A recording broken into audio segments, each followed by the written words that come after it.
Bonjour, on est aujourd'hui sur Radio Cyclo, la radio 100% vélo, avec Nathalie David de l'association Cassiopéa, c'est bien comme ça qu'on prononce? Exactement, oui. Et parce que vous êtes en train de parcourir et de finir les 850 kilomètres qui relient La Baule à Paris? C'est exactement ça, oui. On est parti dimanche et on arrive cet après-midi sous un Cet grand soleil. après-midi, aujourd'hui, samedi 3 octobre, sous un grand soleil. Et alors donc, Nathalie, est-ce que vous pouvez nous en dire un peu plus sur la raison de de ce challenge et parce que l'association a un vrai sens. On vient de commencer Octobre Rose. Racontez-nous dans quel cadre est-ce que vous le faites? Alors nous, l'association Cassiopéa a pour vocation d'accompagner les femmes à reprendre une activité physique après un cancer, donc principalement un cancer du sein. Et pour cela, on organise tous les mois une activité et une fois par an un défi. Cette année, notre défi initial était de relier Paris à Bucarest parce qu'on a une association qui s'appelle également Cassiopéa à Bucarest et on voulait aller leur rendre visite. Bon, la pandémie, le Covid a nécessité qu'on reporte notre projet à 2021, mais on n'a pas souhaité renoncer à notre défi annuel, donc on s'est dit on va faire un test d'un relais vélo sur la Baule Paris. Et à travers ce défi, on veut porter les valeurs qui sont le cyclisme au féminin et que tout est encore possible après un cancer, qu'il ne faut jamais renoncer. Magnifique, très belle valeur. Et alors, donc aujourd'hui, vous êtes combien de participantes sur ce défi? Alors aujourd'hui on va être un gros groupe, on est 17, avec trois quarts de femmes et le reste d'hommes.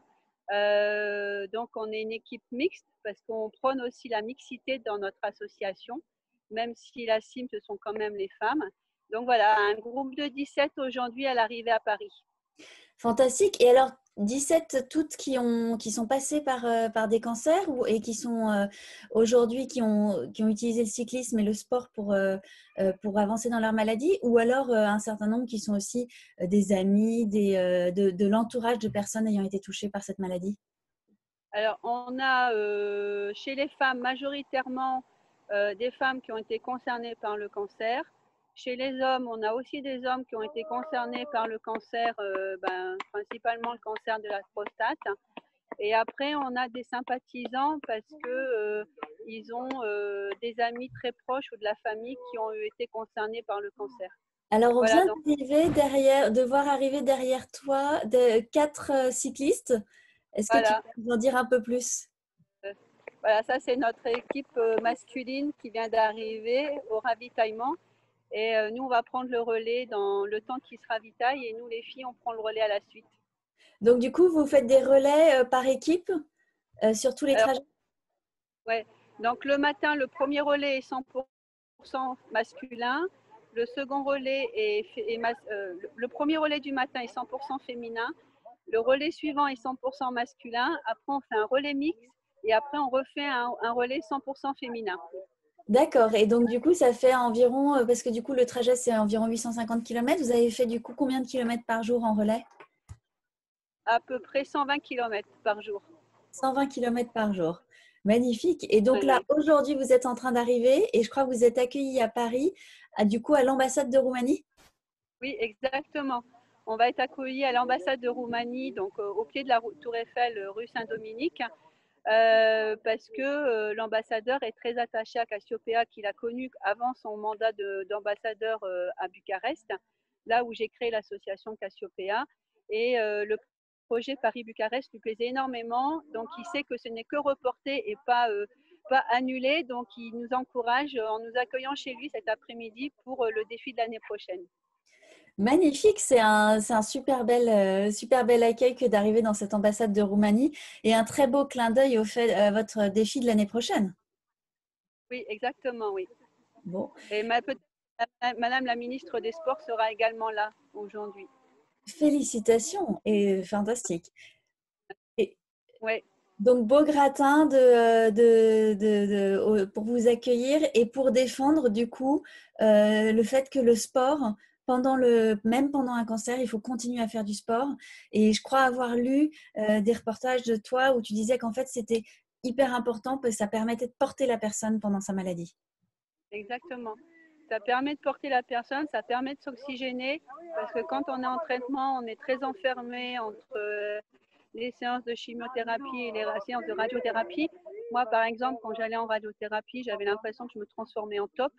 Et c'est vrai que le fait que je puisse pratiquer 1 ou 30 minutes de sport tous les jours me permettait vraiment de, de, de, de me ressourcer avec l'énergie du soleil et l'énergie des arbres lors de mes balades. Et concrètement, c'est pas trop difficile quand on voit son corps justement qui lutte parce que les traitements, on sait, sont très lourds. Et donc, on doit. Tu étais une sportive avant. Est-ce que c'est quelque chose que tu as continué? Oui, moi j'étais sportive avant et c'est quelque chose que j'ai maintenu, continué et peut-être un peu trop excessivement parce que pour moi c'était peut-être aussi une sorte de déni le fait de continuer l'activité physique à un niveau que je faisais avant l'annonce du cancer. Mais bon, voilà, quoi, ça m'a permis de me maintenir en forme et de pouvoir reprendre à la suite des traitements le sport dans de bonnes conditions, quoi.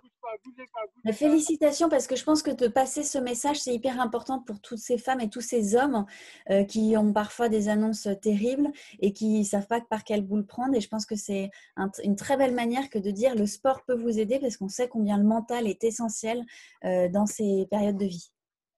Oui, tout à fait. Quelle que soit la période de vie, c'est toujours un moyen de pouvoir rebondir sur quelque chose de positif. Quelle que soit la période de vie. Donc le vélo. Et donc toi, ça a été le vélo, ça a été d'autres sports également ou alors ça a été 100% du vélo? Moi, initialement, je fais du trail longue distance. Ouais. Euh, j'ai toujours fait un peu de vélo. En fin de compte, ce défi aussi, pour moi, c'est un clin d'œil à mon papa qui est décédé d'un cancer de la prostate. Et c'est lui qui m'a initié au vélo. Donc, à travers ce défi, je lui rends hommage. Et je le fais avec un vélo que j'ai acheté il y a 30 ans. Donc, c'est mon papa qui me l'avait acheté à l'époque. Et du coup, c'est vrai que c'est important pour moi de pouvoir voilà, être un défi qui porte des valeurs et de l'émotion en même temps, quoi. Donc, Magnifique. je pense que pour chacun des participants, chacun vit ce défi aussi avec son histoire et la cohésion du groupe, quoi.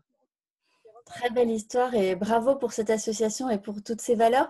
On voit sur ton haut que vous êtes sponsorisé, vous êtes accompagné par des partenaires, par Institut Curie, le groupe Renault. Oui, on a des partenaires qui nous suivent. Donc oui, l'Institut Curie, c'est parce qu'on est association référencée par l'Institut Curie. On a également la CNM, qui est une caisse de prévoyance qui est partenaire parce qu'on répond à beaucoup d'appels à projets pour trouver des financements pour donner réalité à nos rêves. On a la Fondation SNCF aussi qui lance des appels à projets pour lesquels on a été lauréat. On porte sur nos manches le ministère chargé des sports et le logo de l'ambassade de Roumanie.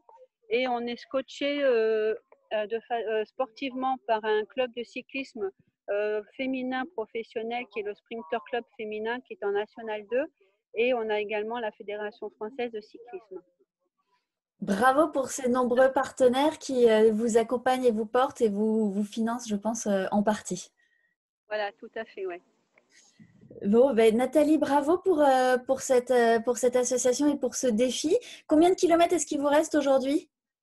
Aujourd'hui, on a encore 110 km pour arriver à Paris. Et donc voilà, donc là, c'est Olivier qui est un de nos ambassadeurs. Voilà, mettez-vous devant la caméra parce que j'ai pas le bras assez long. Voilà, donc là, vous avez une partie de la team. Donc il nous reste encore, là, on vient de faire 40 km. Donc il nous en reste encore quelques-uns à faire avant d'arriver à Choisy-le-Roi où ça sera le lieu du changement pour le dernier relais féminin pour arriver ensuite à l'ambassade de Roumanie, rue Saint-Dominique. Eh ben, félicitations. On vous souhaite que ce soleil continue à rayonner pour vos 110 kilomètres restants. Euh, Ben oui. et pour l'accueil à Paris, à l'ambassade de Roumanie. Bravo pour ce magnifique projet, pour toutes ces valeurs que vous portez. Et on vous souhaite une belle continuation et on a hâte de vous suivre pour le prochain projet pour aller jusqu'en Roumanie et puis pour d'autres, je suppose, dans les années à venir. Merci beaucoup et bon dimanche à tout le monde. Merci Merci à toi. beaucoup, Nathalie, et puis à très vite avec Cassiopeia et Radio Cyclo. Merci à vous. Au À revoir. bientôt, au revoir.